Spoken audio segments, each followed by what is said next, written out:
Kwako dada, je, mahusiano ni chanzo cha kuvunja hatima kwa vijana? Wewe kwa upande wako wewe unalionaje? Ninaweza kusema ndio au hapana. Kwa nini ndio na kwa nini hapana? Ukilinganisha kwenye historia ya Samson na Delila. Okay. Ukisoma ile hadithi, ukiangalia hadi mwisho, inaweza kukufundisha na inaweza pia kukuambia hiki hapana, si ndio? Yeah. Tukiangalia Samson alichokifanya, Okay. ilikuwa tayari na mama yake anajua kwamba huyu anatakiwa kufanya nini. Ila kutokana na mahusiano kwa Samsoni kuwa na mahusiano na Delila, yalipelekea Samsoni kuenda njia tofauti. Lakini mpango wa Mungu ulibaki pale pale. Kwa hiyo inaweza ikawa ni sawa kwamba inaweza kuvunja. Je, unajua kusudi la Mungu kwenye maisha yako?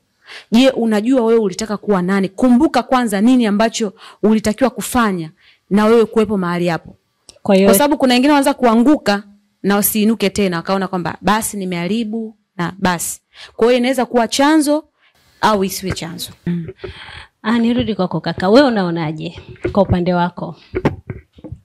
Kwa upande wangu mimi, mahusiano yanaweza kuwa chanzo cha kuvunja hatima. Ni ndio au hapana? Kwa sababu gani? Tuangalie hata kwenye Biblia mifano hii.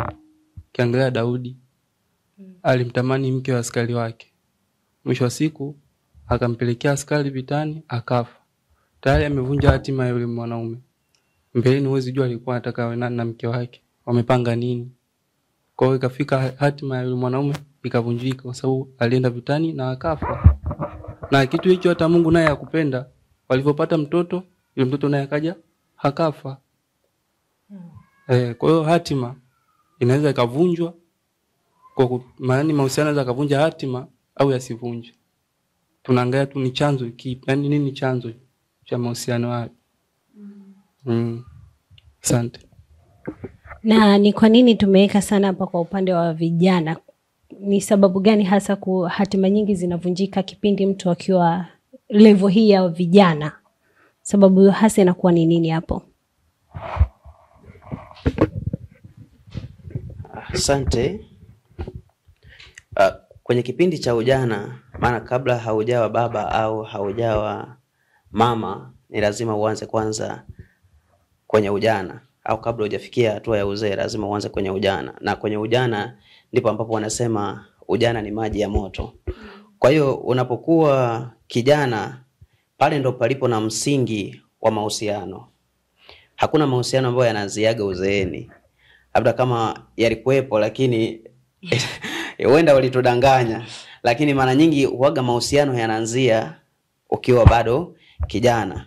Lakini pia yanakuwa na protocol zake, namna gani inatakiwa kuanza, hasa kwa vijana ambao ni Wakristo, ambao wanamjua Mungu. Tunaweza kusema tunaweza kuachana na wale ambao hawamjui Yesu au hawajaokoka, hawajamjua Mungu, kwa sababu wao wana taratibu zao, lakini na sisi ambao tunamjua Mungu pia tuna taratibu zetu. Kwa mfano kitabu cha Warumi mlango wa 12 mstari wa 2 pale inazungumza, inasema msifuatishe namna ya dunia hii, bali mgeuzwe nia zenu na kufanywa kuwa wapya katika Kristo Yesu. Kwa hiyo kugeuzwa nia kunafuatana na kwamba wewe ulivyompokea Kristo unaweza kaenenda namna gani katika mahusiano yako ambayo unataka kuyaanza. Lakini katika kuanza hapo ndio inatakiwa ujue, ndio kile kitu ambacho nimezungumza mara ya kwanza, kwamba unatakiwa ujue kwanza muda sahihi wa wewe kuingia katika mahusiano, ndipo utaweza kukaa vizuri. Lakini jambo la pili, unaweza ujue mtu sahihi unaweza kuingia naye katika mahusiano. Lakini jambo la tatu, inabidi ujue ni nini ambacho unatakiwa kufanya ukiwa katika mahusiano na nini hutakiwi kufanya. Kwa hiyo sababu ambayo inaweza kuwaharibia sana vijana ndio kama hivi. Mtu hujui, mtu naye anataka kuingia naye, mradi umemkuta tu sehemu yote, huyu ni mzuri jamani, ana umbo zuri, tena wanafika mbali zaidi, wanasema yani hata mguu wake wa chupa. Kwa hiyo inafika hatua mtu unaingia kwenye mahusiano kwa sababu ya tamaa. Na hii ndio iliyosababisha sana kuwaharibu vijana. Na ndio maana sasa hivi ukiangalia vijana wengi wanapata shida sana kwenye mahusiano. Kuna wengine wameshafikia hatua mpaka wanasema mimi sitakubali tena kuingia katika mahusiano kwa sababu ya maumivu ambayo wameweza kuyapitia. Lakini wamewezaje kuyapitia hayo maumivu? Huenda muda wao kuingia kwenye mahusiano ulikuwa bado. Lakini pia huenda mtu aliyeweza kuingia naye kwenye mahusiano hakuwa mtu sahihi. Kwa nini hakuwa mtu sahihi? Huenda ameingia kwenye mahusiano kwa sababu ya kutaka kitu kutoka kwako. Au wewe unataka kitu kutoka kwake. Unaona? Au inawezekanaje ukaingia kwenye mahusiano lakini haujui nifanye nini au niache nini? Unaingia kwenye mahusiano, mwisho wa siku unaingia kwenye ngono. Unashangaa ile hatima yako imeshakufa kufuatana na nini? Tamaa ambayo imeingia ndani kwako. Kwa hiyo vijana, hii inawalenga sana vijana kwa sababu wale ndio, naweza nikasema ndio msingi wa mahusiano ulipokaa. Ndio msingi wa mahusiano ulipokaa. Kwa hiyo inatakiwa vijana kwanza waelimishwe, wapewe tunasema wafundishwe kujua namna gani ya kuingia kwenye mahusiano, hasa kwa vijana wa Kristo. Kwa sababu usipofuatisha namna ya dunia kama ambayo inasema hapo katika Warumi 12, kuna namna yetu sisi wa Kristo ambayo inabidi tuifuate. Ukifuata kama wa dunia, mwisho wa siku utaishia pabaya. Lakini ukifuata kama Kristo anavyotaka, hauwezi kujuta kuingia katika mahusiano. Asante sana, umejibu kwa vizuri sana. Lakini nimeuliza hivyo kutokana na unakuta mtoto anapozaliwa amekuwa ameanza kusoma nursery, ana ndoto yake kwenye maisha yake ya kukua, atakapokuwa mkubwa aje kuwa nani, aje kufanya nini, aje kuishi vipi. Lakini anapofikia level ya kuingia ujanani, yani anapofikia tu level ya kuingia ujanani, kila kitu kinaharibikia hapo. Sijui shida inakuwa ni nini, labda kwa upande wako dada, kwa sababu na hasa kwa upande wa wanawake. Sijui kwa dada unaweza kutusaidiaje hapo, unaweza kutuelezea kiundani zaidi?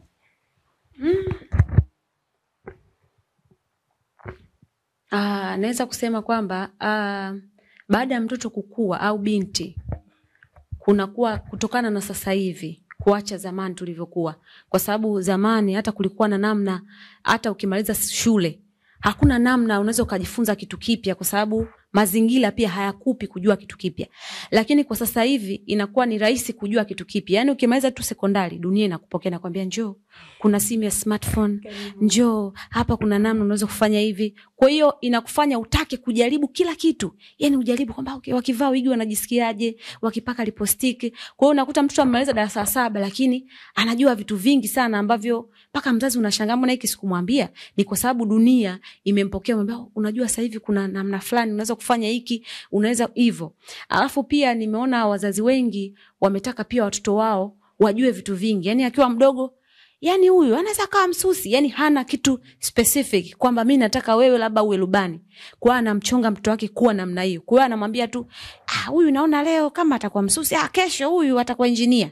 Akiamka kesho, hapana, huyu naona huyu atakuwa mwimbaji. Kwa hiyo unalelewa kwenye mazingira ambayo unasema ngoja nijaribu hiki. Kwa mfano mimi nimekuwa kwenye maisha ambayo yani kwanza hujui unatokea vipi. Kwa hiyo unavyoamka tu unaambia mama, mimi naona kama naweza kusuka, kama nijaribu kitu fulani. Au ukitoka mama anakuambia tu kwa sababu muda mwingi wazazi kwa sasa hivi hawana muda na watoto wao. Kwa hiyo unakuwa mwenyewe. Kwa hiyo ukipata rafiki anakuambia unajua kitu fulani, unaweza kufanyaje hivi? Kwa hiyo unakuta unajaribu chochote, kinafanya watoto kufanyaje wanaharibika kwa sababu muda mwingi wanakuwa wako wenyewe. Kwa hiyo inafanya watoto pia kutokujua afanye nini kwa sababu mwenzie anamwambia hiki, huyu atamwambia hiki, akichanganya na hiki, anasema okay, ngoja nijaribu kwanza, ngoja nifanye hiki. Anakuwa hana mwelekeo sahihi. Na kwenye upande wa mahusiano, je, mzazi anaweza kuchangia kuvunja hatima ya mtoto wake kupitia mahusiano? Kwa asilimia chache mzazi anaweza kuchangia. Kwa sababu watoto wengi sasa hivi wana upeo mkubwa sana na wazazi hawaambii watoto wao.